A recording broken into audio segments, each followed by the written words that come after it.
ಇಷ್ಟು ದೊಡ್ಡ ಹಗ್ಗದಲ್ಲಿ 7 ಚೆಂಡು ಹೂ ಕಟ್ಟಬಹುದು. ಇದರಲ್ಲಿ ಒಂದು ಅಟ್ಟಿ ಹೂ ಆಗ್ತದೆ. ಈ ಇಷ್ಟು ದೊಡ್ಡ ರೋಲ್ ಅಲ್ಲಿ 4 ಚೆಂಡು ಹೂ ಆಗ್ತದೆ. ಇಡೀ ವರ್ಷಕ್ಕೆ ನನ್ಗೆ ಬರ್ಬೇಕು. ಇಡೀ ವರ್ಷಕ್ಕೆ ಈಗ ಏಪ್ರಿಲ್ ಅಲ್ವಾ, ಬರುವ ಮಾರ್ಚ್ ಬಿಸಿಲು ಬರುವ ತನಕ ಈ ಹಗ್ಗ ಇಷ್ಟು ನನ್ಗೆ ಬೇಕು. ಸಾಕಾಗ್ದಿಲ್ಲ, ಇನ್ನೂ ಉಂಟು ನಂದು. ಹೋದ ವರ್ಷದ ಹಗ್ಗ ಉಂಟು. ಇಲ್ಲ ಕಪ್ಪಾಗುದಿಲ್ಲ ನೋಡಿ. ಎಲ್ಲ ಹಗ್ಗ ಉಂಟು ನೋಡಿ, ಬಿಳಿಯಾಗಿ ಉಂಟು. ನಾನು ಮಾಡಿ ಇಟ್ಟಿದ್ದೇನೆ, ಬಿಳಿಯಾಗಿ ಉಂಟು. ಆ ರೋಲ್ ಮಾಡಿ ಅಂಗಡಿಗಳಲ್ಲಿ ಮಾರಾಟಕ್ಕೆ ಇಡ್ತಾ ಇದ್ದಾರೆ ಈಗ. ನಮಸ್ತೆ, I am Sharavan Pirar. Welcome back to my ideas with S P YouTube ಚಾನಲ್ಗೆ. ನೀವೆಲ್ಲರೂ ಹುಷಾರಾಗಿದ್ದೀರಾ ಅಂತ ಎನಿಸ್ತೇನೆ. ಸೊ ಇವತ್ತೊಂದು ನಾನು ಹೊಸ ವೀಡಿಯೋ ಮಾಡಲಿಕ್ಕೆ ಬಂದಿದ್ದೇನೆ. ಆಲ್ರೆಡಿ ಮಲ್ಲಿಗೆದು ನಾನು 2 ವೀಡಿಯೋ ಮಾಡಿದ್ದೇನೆ. ಸೊ ನೀವು ಆಲ್ರೆಡಿ ನೋಡಿದ್ದೀರಾ ಅಂತ.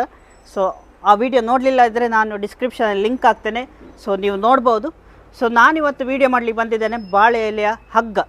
ಸೊ ನಾವು ಮಲ್ಲಿಗೆ ಯೂಸ್ ಮಾಡ್ತೇವೆ, ಕನಕಾಂಬರಿಗೆ ಯೂಸ್ ಮಾಡ್ತೇವೆ, ಅದರ ಬಗ್ಗೆ ಡೀಟೇಲ್ ಆಗಿ ವೀಡಿಯೋ ಮಾಡುವಂತ. ಯಾಕಂದರೆ ನನಗೆ ಒಬ್ಬರು ಕಮೆಂಟ್ ಹಾಕಿದ್ರು, ಸೊ ಅದರ ಬಗ್ಗೆ ವೀಡಿಯೋ ಬೇಕು, ಹೇಗೆ ಮಾಡೋದು, ಎಲ್ಲಿ ಸಿಗ್ತದೆ, ಸೇಲ್ ಮಾಡ್ತಾರಾ ಅಂತ. ಅದರ ಡೌಟ್ ಕ್ಲಿಯರ್ ಮಾಡಲಿಕ್ಕೆ ಒಂದು ಡೀಟೇಲ್ ಆಗಿ ವೀಡಿಯೋ ಮಾಡ್ತಿದ್ದೇನೆ. ಸೊ ನಾವು ನಮ್ಮ ಯಾರಿಗೆಲ್ಲ ಮಲ್ಲಿಗೆ ಉಂಟು ಅವರಿಗೆ ಗೊತ್ತಿರ್ಬೋದು, ಆದರೆ ಯಾರು ಹೊಸಬರಿದ್ದಾರೆ ಅವರಿಗೆ ಐಡಿಯಾ ಸಿಗ್ಬೋದು. ಆದರೂ ಸಹ ಈ ವಿಡಿಯೋ ನೋಡಿ ನಿಮಗೆ ಐಡಿಯಾ ಸಿಗ್ತದೆ. ಪ್ರಿಸರ್ವ್ ಮಾಡಿ ಇಡ್ಬೋದು 1 ವರ್ಷಕ್ಕೆ ಅಂತ. ಇಂಥದೇ ವೀಡಿಯೋಸಿಗೆ ideas with S P YouTube channel subscribe ಮಾಡಲಿ. ಅಗ್ರಿಕಲ್ಚರ್ ವೀಡಿಯೋಸ್ ಈ ಚಾನಲ್ ನೋಡಲಿಕ್ಕೆ ನಿಮಗೆ ಸಿಗ್ಬೋದು. ಈಗ ನಾವು ನಮ್ಮ ವಿಡಿಯೋ ಸ್ಟಾರ್ಟ್ ಮಾಡುವ. ಫ್ರೆಂಡ್ಸ್, ನಾವೀಗ ಇನ್ನೊಂದು ವಿಡಿಯೋ ಮಾಡಲಿಕ್ಕೆ ಬಂದಿದ್ದೇವೆ. ಆಲ್ರೆಡಿ ಈ ಮೇಡಮ್ದು ವಿಡಿಯೋ ನೀವು ನೋಡಿದ್ದೀರಾ ಅಂತ, ಮಲ್ಲಿಗೆದ ವಿಡಿಯೋ. ಸೊ ಈಗ ಮಲ್ಲಿಗೆದ ವಿಡಿಯೋ ಅಲ್ಲ, ಮಲ್ಲಿಗೆ ಒಟ್ಟಿಗೆ ನಾವು ಹಗ್ಗ ಇದೆ ಅಲ್ಲ ಅದರ ಬಗ್ಗೆ ವಿಡಿಯೋ ಮಾಡಲಿಕ್ಕೆ. ಯಾಕಂದರೆ ನಮಗೆ ತುಂಬ ಕಮೆಂಟ್ಸ್ ಬರ್ತಾ ಉಂಟು. ಸೊ ಅದು ಎಲ್ಲಿ ಸಿಗ್ತದೆ, ಹೇಗೆ ಮಾಡೋದಂತ ಅದರ ಬಗ್ಗೆ ಡೀಟೇಲ್ ವಿಡಿಯೋ ಮಾಡಲಿಕ್ಕೆ ಬಂದಿದ್ದೇನೆ. ಸೊ ನಮ್ಮೊಟ್ಟಿಗಿದ್ದಾರೆ ಲಿಲ್ಲಿ ಡಿಸೋಜ. ನಮಸ್ತೆ ಮೇಡಮ್. ನಮಸ್ತೆ ಸರ್. ಎಸ್, ಹೇಗಿದ್ದೀರಿ ಮೇಡಮ್? ಆರಾಮಾಗಿದ್ದೇನೆ ಸರ್. ಓಕೆ. ಸೊ ನೀವು ಮಲ್ಲಿಗೆದು ತುಂಬಾ ವರ್ಷದಿಂದ ಕೃಷಿ ಮಾಡ್ತಿದ್ದೀರಿ, ಅದರ ಬಗ್ಗೆ ನಾವು ಡೀಟೇಲ್ ಆಗಿ 2 ಪಾರ್ಟ್ ವಿಡಿಯೋ ಮಾಡಿದ್ದೇವೆ. ಸೊ ಹಗ್ಗ ಯಾವ್ದ್ರ ಹಗ್ಗ? ಈಗ ಬಾಳೆ ಗಿಡ ತುಂಬಾ ಗಿಡ ಉಂಟು, ವೆರೈಟಿ ಆಫ್ ಗಿಡ. ಯಾವ್ದ್ರದ್ದು ಹಗ್ಗ ನೀವು ಯೂಸ್ ಮಾಡುದು ಮೇಡಮ್? ನಾನು ಹೆಚ್ಚಾಗಿ ದೇವ್ ಬಾಳೆ ಅಂತ ಗಿಡ ಉಂಟು, ಬಾಳೆ ಗಿಡ, ಅದರದ್ದು ಹಗ್ಗ ಯೂಸ್ ಮಾಡ್ತಾ ಇದ್ದೇನೆ. ಓಕೆ. ಬೇರೆ ಗಿಡ ಆಗ್ತದೆ, ಆದ್ರೆ ಅಷ್ಟೊಂದು ಒಳ್ಳೆ ಬರುದಿಲ್ಲ ಹಗ್ಗ. ಆದ್ರೆ ದೇವ್ ಬಾಳೆ ಅಂತ ಗಿಡ ಉಂಟು, ಅದ್ರದ್ದು ಹಗ್ಗ ಬಂದಾಗೆ ಬೇರೆ ಯಾವುದು ಹಗ್ಗ ಅಷ್ಟು ಒಳ್ಳೆ ಬರುದಿಲ್ಲ. ಓಕೆ. ಅದು ಹಗ್ಗ ಹೇಗೆ ಫಸ್ಟ್ ಇಂದ ಹೇಳ್ಬೋದಾ, ಪ್ರೊಸೀಜರ್ ಹೇಗೆ ಅಂತ? ನಾವೀಗ ಬಾಳೆ ಗಿಡವನ್ನು ಬಾಳೆ ಗೊನೆ ಹಾಕಿದ ಮೇಲೆ ಅದು ಕಂಪ್ಲೀಟ್ ಬೆಳೆಯಬೇಕು. ಗಿಡ ಸರಿಯಾಗಿ ಬೆಳೆಯಬೇಕು. ಹೇಳಿದ್ರೆ ಬಾಳೆಗೊನೆ ಕಡ್ದ ಆಗುವ ತನಕ ಸರಿ ಇರ್ಬೇಕು. ಮತ್ತೆ ಅದನ್ನು ಬಾಳೆಗೊನೆ ಕಡ್ದಾದ್ಮೇಲೆ ಆ ಗಿಡವನ್ನು ದಿಂಡನ್ನು ಕಡಿಬೇಕು. ದಿಂಡನ್ನು ಕಡಿದು ಮೇಲಿನ ತುದಿ ಮತ್ತೆ ಕೆಳಗಿನ ತುದಿ ಹೇಳಿದ್ರೆ ಹಗ್ಗಕ್ಕೆ ಸರಿಯಾಗಿ ಬರುವ ಹಾಗೆ ಅದನ್ನು ನಾವು ಕಟ್ ಮಾಡಿ ಸ್ವಲ್ಪ ಒಂದು 4-5 ದಿವಸ ನೇರವಾಗಿ ಇಡ್ಬೇಕು. ಈಗ ನೀವು ತೊಟ್ಟೆಯಲ್ಲಿ ಹಾಕಿ ಇಟ್ಟಿದ್ದೀರಿ ಇಲ್ಲಿ. ಹೌದು. ಅದು ಕಪ್ಪಾಗೋದಿಲ್ವಾ? ಕಪ್ಪಾಗ್ತದೆ. ಯಾವಾಗ ಗೊತ್ತುಂಟಾ, ಸೂರ್ಯನ ಬಿಸಿಲು ಸರಿಯಾಗಿ ಬೀಳದಿದ್ರೆ ಹಗ್ಗಕ್ಕೆ ರಾತ್ರಿ ನಾವು ಹೇಳಿದ್ರೆ ಅದು ಮತ್ತೆ ನಾವು ನೆಲದಲ್ಲಿ ಅಥವಾ ಯಾವುದರ ಮೇಲೆ ಹಾಕಿದಾಗ ಅದನ್ನು ನಾವು ಪುನಃ ತೆಗೆದು ಹಾಕುದು ಮಾಡಬಾರ್ದು. ಯಾಕೆ ಹೇಳಿದ್ರೆ ಹಾಗೆ ಮಾಡಿದ್ರೆ ಈ ಹಗ್ಗ ಬಿಸಿಲಿಗೆ ಸರಿಯಾಗಿ ಒಣಗ್ತದೆ, ಅದು ಕಟ್ಟಾಗ್ತದೆ. ಹೀಗೆ ನಾವು ಮಡಚುವಾಗ ಉಂಟಲ್ಲ ಕಟ್ಟಾಗ್ತದೆ. ಆಗ ನಾವು ಹಗ್ಗ ಮಾಡುವಾಗ ಉಂಟಲ್ಲ ನಮ್ಗೆ ಇಲ್ಲಿ ಕಟ್ಟಾದಾಗ ಪುನಃ ಹಗ್ಗ ಮಾಡುವಾಗ ತುಂಬಾ ಸಮಸ್ಯೆ ಬರ್ತದೆ. ಹಾಗಾಗಿ ಅದು ಏನಾಗಿರ್ಬೇಕು, ಸ್ವಲ್ಪ ಸ್ಮೂತ್ ಆಗಿರ್ಬೇಕು. ಮೇಡಮ್, ಈಗ ಬಿಸಿಲಿಗೆ ಹಾಕಿದ್ವಿ 5 to 7 days ಇಟ್ವಿ, ಅದರ ನಂತರ ನಾವೆಂತ ಮಾಡ್ಬೇಕು? ಅದರ ನಂತರ ಈಗ ನಮ್ಗೆ ಗೊತ್ತಾಗ್ತದೆ ಅದು ಒಣಗಿದೆ ಇಲ್ವಾ ಅಂತ. ಸರಿಯಾಗಿ ನಾವು ಅದನ್ನು ನೋಡ್ತೇವೆ. ನೋಡಿ ಒಣಗಿದೆ ಅಂತ ಹೇಳಿದ್ಮೇಲೆ ನಾವು ಅದನ್ನು ತೆಗೆದಿಡ್ಬೇಕಲ್ಲ. ಅದಕ್ಕೋಸ್ಕರ ರಾತ್ರಿ ಹನಿಗೆ ಅಲ್ಲೇ ಬಿಟ್ಟು ಮರುದಿವಸ ಬೆಳಿಗ್ಗೆ ಆ ಹಗ್ಗವನ್ನೆಲ್ಲ ತಂದು ನಾವು ತಂಪಿದ್ದ ಸ್ಥಳದಲ್ಲಿ ಅಥವಾ ನೆರಳಲ್ಲಿ ಇಡ್ತೇವೆ. ನೆರಳಲ್ಲಿ ಇಟ್ಟು ಕೆಲವರು ಅದನ್ನು ಹಗ್ಗವನ್ನು ಮೇಲಿನ ಮತ್ತೆ ಕೆಳಗಿನ ತುದಿಯನ್ನು ಕಟ್ ಮಾಡಿ ಅದನ್ನು ನೇರವಾಗಿ ಜೋಡಿಸಿ ಇಡ್ತಾರೆ. ನೇರವಾಗಿ ಹೀಗೆ ಜೋಡಿಸಿ ಇಡ್ತಾರೆ. ಹೌದು. ಹೇಳಿದ್ರೆ ಆಗ ಹಗ್ಗ ಅದು ಸ್ಮೂತ್ ಇರ್ತದೆ. ಹೀಗೆ ನಾವು ಅದನ್ನು ಈಗ ಇದು ಮಾಡುವಾಗ ನೇರ ನೋಡಿ ಇದು ಏನಾಗುದಿಲ್ಲ. ನೋಡಿ ಇದು ಏನಾಗುದಿಲ್ಲ. ಯಾವ ತರ ಫೋಲ್ಡ್ ಮಾಡಬಹುದು, ಹಗ್ಗ ಮಧ್ಯದಲ್ಲಿ ಕಟ್ ಆಗುದಿಲ್ಲ. ಅಥವಾ ಕೆಲವರು ಏನ್ ಮಾಡ್ತಾರೆ, ಪ್ಲಸ್ ಉದ್ದಕ್ಕೆ ಅದನ್ನು 2 ಹಗ್ಗ ಹಾಕಿ ಉದ್ದಕ್ಕೆ ಒಂದು ಕಡೆ ಕಟ್ಟಿ ಇಡ್ತಾರೆ. ಆದ್ರೆ ನಾನು ಹಾಗೆ ಮಾಡುದಿಲ್ಲ. ನನಗೆ ಹೇಳಿದ್ರೆ ನಾನು ಅದನ್ನು ಚಂದ ಮಾಡಿ ಅದನ್ನು 2 ಕಡೆಯಲ್ಲಿ ಕಟ್ ಮಾಡಿ ನೋಡಿ ಈ ರೀತಿಯಾಗಿ ಅದನ್ನು ಫೋಲ್ಡ್ ಮಾಡ್ತೇನೆ. ಇಲ್ಲಿ ಹಗ್ಗ ಕಟ್ ಆಗುದಿಲ್ಲ. ನೋಡಿ ಈಗ ಈ ರೀತಿ ನಾನು ಹಗ್ಗವನ್ನು ರೋಲ್ ಮಾಡ್ತಾ ಇಡ್ತೇನೆ. ಅದನ್ನು ನೋಡಿ ರೋಲ್ ಮಾಡಿ ಸರಿಯಾಗಿ ಚಂದ ಮಾಡಿ ರೋಲ್ ಮಾಡಿ ಇಟ್ಟಾಗ ಓಕೆ ಅದಕ್ಕೆ ಹೆಚ್ಚು ಜಾಗ ಕೂಡ ಬೇಕಂತ ಇಲ್ಲ. ಮತ್ತೆ ಹಾಗೆ ಮಾಡಿ ಒಂದು ಕಟ್ ಹಾಕಿ ನಾವು ಇದನ್ನು ಹೀಗೆ ಒಂದು ಚೀಲದಲ್ಲಿ ಹಾಕಿ ಅದನ್ನು ಇಡ್ತೇವೆ. ನಾನು ಅದೇ ರೀತಿ ಇಟ್ಟಿದ್ದೇನೆ. ಈಗ ನೋಡಿ ಈ ರೀತಿ ನಾನು ಇದರಲ್ಲಿ ನೋಡಿ ತುಂಬಿಸಿ ಇಟ್ಟಿದ್ದೇನೆ. ಇಷ್ಟು ಉಂಟು. ಹೌದು, ಇಷ್ಟು ಹೇಳಿದ್ರೆ ಇದು ಇಡೀ ವರ್ಷಕ್ಕೆ ನನ್ಗೆ ಬರ್ಬೇಕು. ಇಡೀ ವರ್ಷಕ್ಕೆ ಈಗ ಏಪ್ರಿಲ್ ಅಲ್ವಾ, ಬರುವ ಮಾರ್ಚ್ ಬಿಸಿಲು ಬರುವ ತನಕ ಈ ಹಗ್ಗ ಇಷ್ಟು ನನ್ಗೆ ಬೇಕು. ಸಾಕಾಗ್ದಿಲ್ಲ, ಇನ್ನೂ ಉಂಟು ನಂದು, ಹೋದ ವರ್ಷದ ಹಗ್ಗ ಉಂಟು. ಇಲ್ಲ ಕಪ್ಪಾಗುದಿಲ್ಲ. ನೋಡಿ ಎಲ್ಲ ಹಗ್ಗ ಉಂಟು ನೋಡಿ, ಬಿಳಿ ಬಿಳಿಯಾಗಿ ಉಂಟು. ನಾನು ಮಾಡಿ ಇಟ್ಟಿದ್ದೇನೆ, ಬಿಳಿಯಾಗಿ ಉಂಟು ನೋಡಿ. ಆಗ್ಬಹುದು. ಸೊ ನೀವು ಸಹ ಹಾಗೆ ಮಾಡ್ಬೋದು, ಖಂಡಿತ ಮಾಡ್ಬೋದು. ಯಾರು ಇದನ್ನು ಮಾಡ್ಬೋದು. ಎಲ್ಲರಿಗೆ ಒಂದು ಹೂವಿನ ಗಿಡ ಯಾರ ಬಳಿ ಉಂಟು ಅವರು ಇದೇ ರೀತಿ ಮಾಡ್ಬೋದು, ಮಾಡಿ ಇಡ್ತಾರೆ. ಮಾಡಿ ಇಡ್ಲೇಬೇಕು, ಯಾಕಂದ್ರೆ ಮಳೆಗಾಲದಲ್ಲಿ ಹಗ್ಗ ಮಾಡ್ಲಿಕ್ಕೆ ಆಗುದಿಲ್ಲ. ಹಾಗಾಗಿ ಹೀಗೆ ಮಾಡಿ ಗಟ್ಟಿ ಇದರಲ್ಲಿ ಹಾಕಿ 2 ಗೋಣಿ ಹಾಕಿ ಅದನ್ನು ನಾವು ಬಂದ್ ಮಾಡಿ ಇಡ್ಬೇಕು. ಗಾಳಿ ಹೋಗ್ಬಾರ್ದು. ಗಾಳಿ ಹೋದಾಗ ಹಗ್ಗ ಏನಾಗ್ತದೆ, ಕಪ್ಪು ಕಲರಿಗೆ ತಿಕ್ತದೆ. ಮಲ್ಲಿಗೆಗೆ ಹಗ್ಗ ಬಿಳಿಯಾಗಿರ್ಬೇಕು. ಮಲ್ಲಿಗೆಗೆ ಬಿಳಿಯಾಗಿರ್ಬೇಕು ಹಗ್ಗ. ಕಪ್ಪಿದ್ರೆ ಅವ್ರು ತಗೊಳ್ಳೋದಿಲ್ಲ. ಇಲ್ಲ, ತೆಗೆದುಕೊಳ್ತಾರೆ. ಆದ್ರೆ ಅದು ನೋಡ್ಲಿಕ್ಕೂ ಕೂಡ ಒಂದು ಚಂದ ಕಾಣುದಿಲ್ಲ. ಹಗ್ಗ ಬಿಳಿ ಇದ್ರೆ ಮಲ್ಲಿಗೆ ಹೂ ಕೂಡ ಚೆಂಡು ಮಾಡಿ ಇಡ್ತೇವಲ್ಲ, ಆಗ ಅದು ಚಂದ ಕಾಣ್ತದೆ. ಓಕೆ. ಸೊ ಈಗ ನಾವು ಮಲ್ಲಿಗೆಗೆ ವೈಟ್ ಹಗ್ಗ ಕಟ್ಟಬೇಕು. ಹೌದು, ಬಿಳಿ ಕಪ್ಪು ಹಗ್ಗ ಆಗುದಿಲ್ಲ. ಆಗ್ತದೆ, ಏನು ಉಪಾಯ ಇಲ್ಲದಿದ್ರೆ ಕಪ್ಪು ಹಗ್ಗ ಆಗ್ತದೆ. ಕೆಲವೊಮ್ಮೆ ಬೈತಾರೆ. ಕರೆಕ್ಟ್, ಅವ್ರು ಹೂವಿನವರು ಬೈತಾರೆ. ಹೌದು, ಅದಕ್ಕೋಸ್ಕರ ಈಗ ಒಂದು ಆಪ್ಷನ್ ಕೂಡ ಉಂಟು. ಕೆಲವು ಕಡೆಯಲ್ಲಿ ಏನ್ ಮಾಡ್ತಾರೆ, ಸಿಟಿಗಳಲ್ಲಿ ಈಗ ಹಗ್ಗವನ್ನು ಮಾಡಿಡ್ತಾರೆ ಸೇಲಿಗೋಸ್ಕರ. ಹೌದು, ಈಗ ಸೇಲ್ ಸಹ ಮಾಡ್ತಾರೆ. ಹೌದು, ಈಗ ಇದೇ ಹಗ್ಗವನ್ನು ರೋಲ್ ಮಾಡಿ ಅದನ್ನು ಹಗ್ಗ ಗೊತ್ತು ನಿಮ್ಗೆ, ಸೀಳ್ಬೇಕು. ಸೀಳಿ ಅದು ಮಾಡಿದ್ಮೇಲೆ ರೋಲ್ ಮಾಡ್ತಾರೆ. ಆ ರೋಲ್ ಮಾಡಿ ಅಂಗಡಿಗಳಲ್ಲಿ ಮಾರಾಟಕ್ಕೆ ಇಡ್ತಾ ಇದ್ದಾರೆ ಈಗೀಗ ಇತ್ತೀಚೆಗೆ. ಅಪ್ಡೇಟ್ ಆಗಿದೆ ಅದೆಲ್ಲ. ಅಪ್ಡೇಟ್ ಈಗ ತುಂಬಾ ಇದು ಮುಂದುವರೆದಿದೆ ಅಲ್ವಾ. ಯಾರಿಗೆ ಕೃಷಿ ಮಾಡ್ಲಿಕ್ಕೆ ಉಂಟು ಅವರಿಗೆ ಸಪೋರ್ಟ್ ಮಾಡ್ತಿದ್ದಾರೆ. ಹೌದು, ಸಪೋರ್ಟ್ ಮಾಡ್ತಾ ಇದ್ದಾರೆ. ಅದೇ ಒಂದು ಬಿಸ್ನೆಸ್ ಆಗಿ ಕೂಡ ಕೆಲವರು ಮಾಡ್ತಾ ಇದ್ದಾರೆ. ಎಷ್ಟಿರ್ತದೆ ಒಂದು ಗೊತ್ತುಂಟ ನಿಮ್ಗೆ? ಐಡಿಯಾ ಉಂಟಾ ರೇಟ್ ಎಷ್ಟು ಇರ್ಬೋದು ಅಂತ? ಅದೊಂದು ನನ್ನ ಮೇ ಬಿ 30 ರೂಪೀಸ್ ಅಥವಾ 20 ರೂಪೀಸ್ ಇರ್ಬೋದು. ಅದರಲ್ಲಿ ಅಷ್ಟು 30 ರೂಪೀಸ್ ಅಥವಾ 20 ರೂಪೀಸ್ ಕೊಟ್ಟಲ್ಲಿ ಇದರಲ್ಲಿ ಹಗ್ಗ ಇರ್ತದೆ. ಒಂದು ರೋಲ್ ನೋಡಿ, ಹೀಗೆ ನಾನು ಒಂದು ರೋಲ್ ಮಾಡಿ ಇಟ್ಟಿದ್ದೇನೆ. ಓಕೆ, ಅದು ಚೆಂಡಿದ ಅಟ್ಟಿದ? ಇದು ಅಟ್ಟಿದ್ದು. ಇದರಲ್ಲಿ ಒಂದು ಅಟ್ಟಿ ಹೂ ಆಗ್ತದೆ. ಈ ಇಷ್ಟು ದೊಡ್ಡ ರೋಲ್ ಅಲ್ಲಿ 4 ಚೆಂಡು ಹೂ ಆಗ್ತದೆ. ಇದೊಂದು ನಾನು ನಿನ್ನೆ ರಾತ್ರಿ ಕುತ್ಕೊಂಡು ರೋಲ್ ಮಾಡಿದೆ. ಹೇಳಿದ್ರೆ ಸೇಲಿಗೆ ಇಡುವವರು ಈ ರೀತಿ ರೋಲ್ ಮಾಡಿ ಇಡ್ತಾರೆ. ಈ ರೀತಿ? ಹೌದು, ಈ ರೀತಿ ರೋಲ್ ಮಾಡಿ ಇಡ್ತಾರೆ. ಸೊ ಅದು ಚಿಕ್ಕ ಬಾಂಬ್. ಹೌದು, ಹೌದು, ಅಟಂಬಾಗೆ ಮಾಡ್ತಾರೆ. ಮತ್ತೆ ಅದು ಕಟ್ಟುವಾಗ ಸ್ವಲ್ಪ ಒದ್ದೆ ಮಾಡಿ ಉಂಟಲ್ಲ, ಅದು ಉದ್ದಕ್ಕೆ ಹೋಗ್ತದೆ, ಕಟ್ಲಿಕ್ಕೆ ಈಸಿ ಆಗ್ತದೆ. ಮುಂದೆ ಈಸಿ ಆಗ್ತದೆ. ಹೌದಾ, ಒಂದು ಅಟ್ಟಿದು ಇದರಲ್ಲಿ ಉಂಟು ಈಗ? ಹೌದು, ಒಂದು ಅಟ್ಟಿ 4 ಚೆಂಡು ಹೂವಿದ್ದು ಹಗ್ಗ ಅದರಲ್ಲಿ ಉಂಟು. ಹೇಳಿದ್ರೆ ಇದರಲ್ಲಿ ಈಗ ಈ ಹಗ್ಗದಲ್ಲಿ ಮಿನಿಮಮ್ ಈಗ ಒಂದು 7 ಚೆಂಡು ಹೂ ಕಟ್ಬಹುದು. ಈ ಇಷ್ಟು ದೊಡ್ಡ ಹಗ್ಗದಲ್ಲಿ 7 ಚೆಂಡು ಹೂ ಕಟ್ಟಬಹುದು. ಇದರಲ್ಲಿ 7 ಚೆಂಡು? ಹೌದು, ಯಾಕಂದ್ರೆ ಇದರಲ್ಲಿ ತುಂಬಾ ಹಗ್ಗ, ಇದು ಸ್ಮೂತ್ ಆಗಿದೆ, ಹಾಗಾಗಿ ಉದ್ದ ಉಂಟು. ಹಾಗಾಗಿ 7 ಚೆಂಡು ಕಟ್ಟಬಹುದು ನನ್ನ ಲೆಕ್ಕದಲ್ಲಿ. ಹಗ್ಗ ಹಾಳು ಮಾಡದೆ, ಒಂದು ಚೂರು ಹಗ್ಗ ಹಾಳು ಮಾಡದೆ 7 ಚೆಂಡು ಹೂ ಕಟ್ಟಬಹುದು.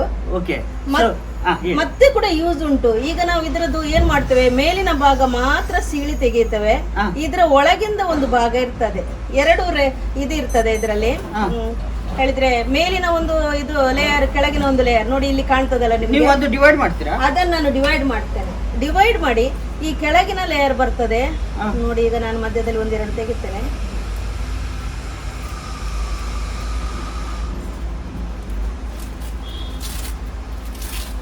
ನೋಡಿ, ಇದು ಒಳಗಿನ ಲೇಯರ್.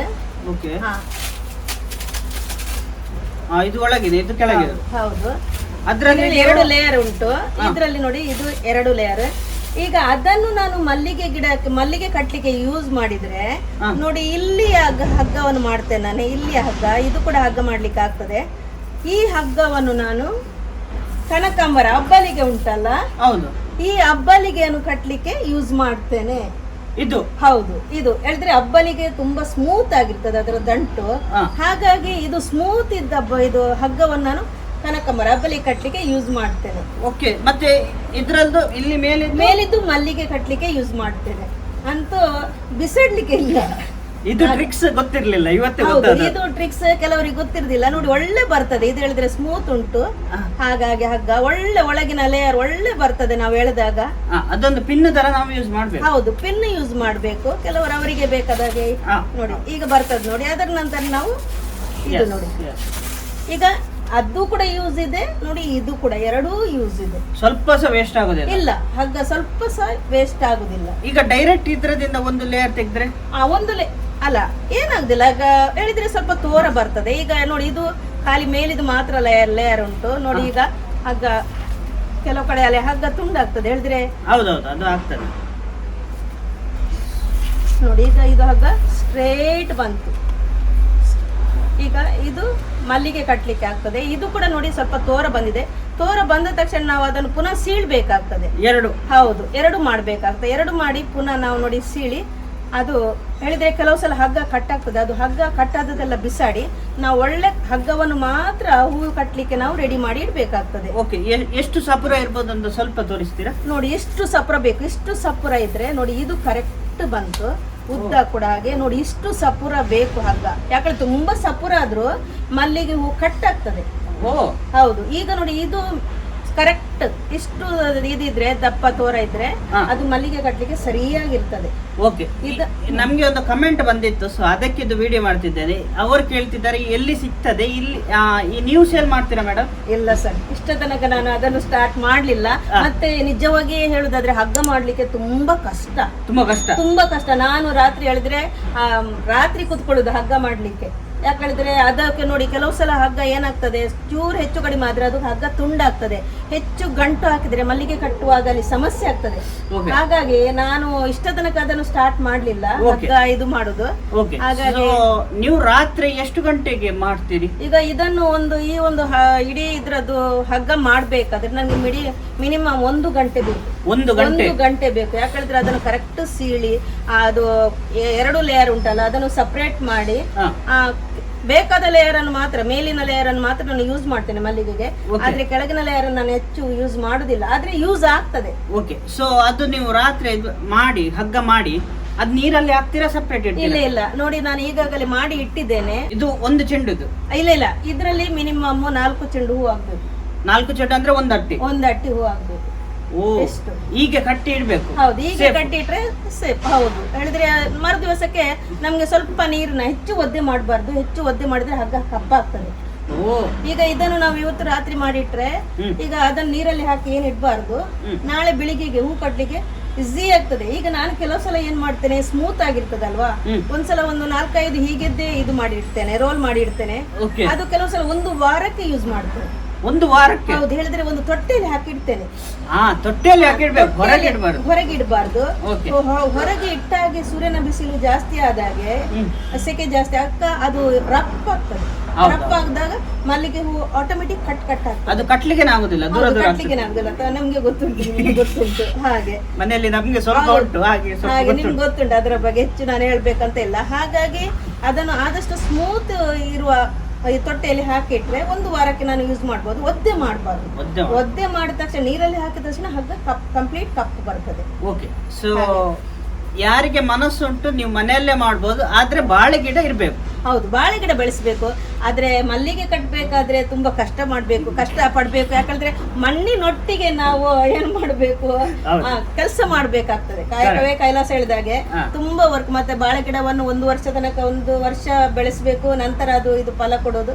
ನಂತರ ಇದನ್ನು ಮಾಡಿ ಒಣಗಿಸಿ ಅದನ್ನು ಒಂದು ಜಾಗ್ರತೆಯಾಗಿ ಈ ತೊಟ್ಟೆಯಲ್ಲಿ ಅಂತ ಹಾಕಿ ಇಟ್ಟು 1 ವರ್ಷ ತನಕ ಕಾಯ್ಬೇಕು.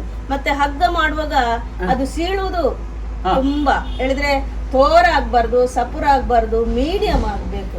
ಆಗ ಮಾತ್ರ ಮರುದಿವಸ ಬೆಳಿಗ್ಗೆ ಎಷ್ಟು ಮಲ್ಲಿಗೆ ಇದ್ರು, ನಾವು ಇದರ ಮೊದಲಿನ ಎಪಿಸೋಡ್ ಅಲ್ಲಿ ನಾವು ಹೇಳಿದ್ದೇವೆ. ಹೌದು, ಮಲ್ಲಿಗೆ ಎಷ್ಟಾಗ್ತದೆ ಅಂತ. ಆಗ ಮರುದಿವಸ ನಮ್ಗೆ ಯಾವುದೇ ಸಮಸ್ಯೆ ಆಗುದಿಲ್ಲ. ಬೆಳಿಗ್ಗೆ ಬೇಗ ಕೊಯ್ದಾಗೆ ನಾವು ಕಟ್ಲಿಕ್ಕೆ ಸ್ಟಾರ್ಟ್ ಮಾಡಬಹುದು. ಅರ್ಜೆಂಟ್ ಮಾಡ್ಬೇಕಂತ ಇಲ್ಲ, ಅರ್ಜೆಂಟ್ ಮಾಡ್ಬೇಕಂತ ಇಲ್ಲ. ಮೊದಲಿನ ದಿವಸ ಹಗ್ಗ ನಾವು ರಾತ್ರಿ 12 ಗಂಟೆ ಆದ್ರೂ ನಾವು ಹಗ್ಗ ಮಾಡಿ ಇಟ್ಟೆ ಮತ್ತೆ ಮಲಗುದು. ಕರೆಕ್ಟ್. ಸೊ ಎಕ್ಸಾಂಪಲ್ಗೆ ನಾವೀಗ ಒಂದು ಪ್ರೋಗ್ರಾಮಿಗೆ ಮೊದಲಿನ ದಿನ ಹೇಗೆ ಪ್ರಿಪರೇಷನ್ ಮಾಡ್ತೇವೆ ಹಾಗೆ ಇಲ್ಲಿ ಸಹ ಇದು ಸಹ ಪ್ರಿಪರೇಷನ್ ಪ್ರಿಪೇರ್ ಮಾಡಿಯೇ ಇಡಬೇಕು. ಇಲ್ಲದ್ರೆ ಇವತ್ತು ಬೇಡ, ನಾನು ಇವತ್ತು ಫಂಕ್ಷನ್ಗೆ ಹೋಗಿದ್ದೇನೆ, ನೈಟ್ ಆಯ್ತು, ರಾತ್ರಿ ನಾಳೆ ಬೆಳಿಗ್ಗೆ ಎದ್ದು ಮಾಡ್ತೇನೆ ಹೇಳಿದ್ರೆ ಆ ದಿವಸ ಮತ್ತೆ ನಮ್ಮ ಮಲ್ಲಿಗೆ ಮನೆಯಲ್ಲೇ ಉಳಿಯುತ್ತದೆ. ಯಾಕಂದ್ರೆ ಅವರವರ ಟೈಮ್ಗೆ ಬರ್ತಾರೆ, ಇಲ್ಲದಿದ್ರೆ ಸೀದಾ ಹೋಗ್ತಾರೆ. ಹೌದು ಅದಕ್ಕೋಸ್ಕರ ನಾವು ಮೊದಲಿನ ದಿವಸವೇ ಪ್ರಿಪೇರ್ ಮಾಡಿ ಇಡ್ಬೇಕು. ಹೇಳಿದ್ರೆ ಮರುದಿವಸ ಬೆಳಿಗ್ಗೆ ನಾವು ಬೇಗ ಎದ್ದವರೇ ನಾವು ಹೂ ತೆಗಿಲಿಕ್ಕೆ ಹೋಗ್ಬೇಕಾಗ್ತದೆ. ಹೂ ತೆಗೆದು ನಾವು ಕಟ್ಟಬೇಕು. ಹೌದೌದು. ಸೊ ಬೆಳಿಗ್ಗೆ ಒಂದು 6 ಗಂಟೆ ಹಾಗೆ ಆದ್ರೆ ಹೂವಿನ ಗಿಡಕ್ಕೆ ಹೋಗ್ಲೇಬೇಕು. ಅಲ್ಲ ಅದ್ರ ಮೊದಲು 6 ಗಂಟೆಗಂತೂ ಹೋಗ್ಲೇಬೇಕು. ಹೇಳಿದ್ರೆ ಅದು ಇಳುವರಿ ಜಾಸ್ತಿ ಕೊಟ್ಟಾಗ, ಈಗ ಸ್ವಲ್ಪ ಇಳುವರಿ ಇದ್ದಾಗ ಲೇಟ್ ಆಗಿ ಹೋಗ್ಬಹುದು. ಆದ್ರೆ ತುಂಬಾ ಇಳುವರಿ ಇದ್ದಾಗ, ಈಗ ಸ್ವಲ್ಪ ಸೀಸನ್ ಬಂತಲ್ವಾ, ಈಗ ಇಳುವರಿ ಬಿಸಿಲು ಬಿಸಿಲು ಆ ಬಿಸಿಲು ಬೀಳುವ ಮೊದಲು ನಾವು ಹೂ ತೆಗೆದಾಗ್ಬೇಕು. ಬಿಸಿಲಿಗೆ ಮಲ್ಲಿಗೆ ಕಾಣುದಿಲ್ಲ, ಗಿಡದಲ್ಲಿ ಕಾಣುವುದಿಲ್ಲ. ಈ ಸೆಕೆಗೆ ನಮ್ಗೆ ಸಹ ತೆಗಿಲಿಕ್ಕೆ ಕಷ್ಟ ಆಗ್ತದೆ. ಹೌದು, ತುಂಬಾ ಕಷ್ಟ ಆಗ್ತದೆ. ಹಾಗೆ ಮತ್ತೆ ಈಗ ಒಂಥರ ಸೆಕೆ, ಇದು ಹೇಳಿಕ್ಕೆ ಆಗುದಿಲ್ಲ, ಹ್ಯೂಮಿಡಿಟಿ ಜಾಸ್ತಿ. ಹೌದು, ಹಾಗಾಗಿ ಬೇಗ ಆದಷ್ಟು ಬೇಗ ನೆರಳಿರುವಾಗಲೂ ನಾವು ಮಲ್ಲಿಗೆ ತೆಗೆದು ಒಳಗೆ ಬಂದ್ರೆ ಸೇಫ್ಟಿ ಅಂತ ಕಾಣ್ತದೆ. ಇನ್ನು ಇದು ಆದಷ್ಟು ನೀವು ವೈಟ್ ಕಾಪಾಡುವ ಹಾಗೆ ನೋಡ್ಬೇಕು. ಹೌದೌದು, ಇಲ್ಲ ಅದು ಸೇಲ್ ಮಾಡ್ಲಿಕ್ಕೆ ಸಹ ಕಷ್ಟ, ಮತ್ತೆ ಬೈಗಳು ಸಹ ತಿನ್ಬೇಕು. ಅವ್ರು ಬೈತಾರೆ, ಇದೆಂತ ಹಗ್ಗ. ಅವ್ರು ಹೇಳಿದ್ರೆ ಕೆಲವು ಸಲ ಅವ್ರು ನಿಮ್ಗೇನೆಷ್ಟು ಗತಿಕಟ್ಟ ಒಂದು ಹಗ್ಗ ಸರಿ ಹಾಕ್ಲಿಕ್ಕೆ ಅಂತ ಆ ಮಾತನ್ನು ಕೂಡ ಹೇಳ್ತಾರೆ.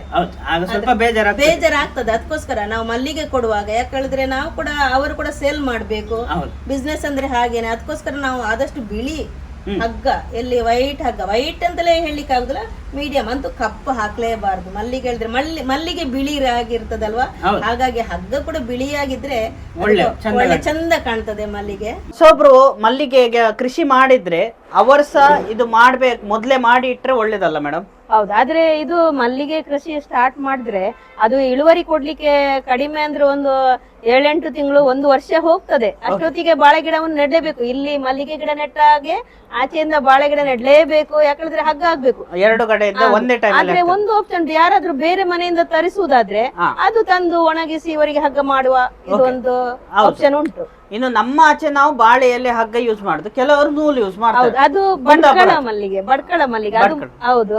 ಅದು ಮಲ್ಲಿಗೆ ಕೂಡ ನಮ್ಮ ಮಲ್ಲಿಗೆ ಆಗಿ ಇರುದಿಲ್ಲ, ಸೂಜಿ ಮಲ್ಲಿಗೆ ಆಗಿ ಇರ್ತದೆ, ಉದ್ದ ಇರ್ತದೆ. ಅವರು ಅಲ್ಲಿ ಇದು ನೂಲನ್ನೇ ಉಪಯೋಗಿಸ್ತಾರೆ. ಆದ್ರೆ ನಮ್ಮ ಮಲ್ಲಿಗೆ ಅಷ್ಟು ರೇಟ್ ಆ ಮಲ್ಲಿಗೆಗೆ ಇರುದಿಲ್ಲ. ಓಕೆ ಸರಿ. ಇದು ಮಾತ್ರ ನಮ್ಗೆ ನೂಲು, ಕನಕಾಂಬರಿ, ಮಲ್ಲಿಗೆ ಅದಕ್ಕೆಲ್ಲ ಯೂಸ್ ಮಾಡಬಹುದು. ಸೊ ಮೇಡಮ್, ನಿಮ್ಮ ಟೈಮ್ ಮತ್ತೆ ಇನ್ಫಾರ್ಮೇಶನ್ ತುಂಬಾ ಥ್ಯಾಂಕ್ಸ್ ಮೇಡಮ್. ಖಂಡಿತವಾಗಿ ನಿಮ್ಗೂ ಕೂಡ ಇದನ್ನು ಇಂಟರ್ವ್ಯೂ ಮಾಡಿದ್ದೀರಿ. ಇಲ್ಲ, ನಂಗೆ ಮೇಡಮ್ ತುಂಬಾ ಸಪೋರ್ಟ್ ಮಾಡಿದ್ದಾರೆ. ಇಷ್ಟು ತನಕ 2 ವಿಡಿಯೋ ಆಗಿದೆ, ಇದು 3ನೇ ವಿಡಿಯೋ.